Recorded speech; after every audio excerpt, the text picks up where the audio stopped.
আপনি যেটা নিয়ে প্রশ্ন শুনেন, আমি বলি এটা ভোটারদের কেন্দ্র। ভোটারদের কেন্দ্র, এক্স্যাক্টলি। এখানে আপনার মাও আছে, আপনার বাবারও আছে, বাবারও আছে। এটা অবশ্যই পাটোয়ারি যারা ভোটার না, এমন সব দলবল নিয়ে কিন্তু এই কেন্দ্রে বিপুল ভোটে মাশাআল্লাহ আল্লাহর রহমতে মির্জাবাদ পাস করবে। দলবল ইনশাআল্লাহ মির্জাবাদ পাস করবে, ইনশাআল্লাহ।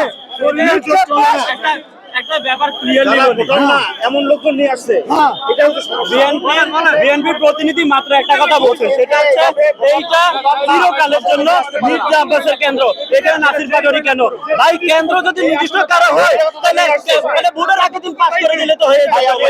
এই ধরনের কথা তীব্র প্রতিবাদ জানাচ্ছি। পাটোয়ারি বহিরাগত যারা ভোটার না এমন দলবল নিয়ে ভিতরে ঢুকছে, আমাদের মা বোনদের ডিস্টার্ব হচ্ছে, ভোটারদের ডিস্টার্ব হচ্ছে। এর প্রতিবাদ স্বরূপ আমরা কথা বলতেছি, আর কিছুই না।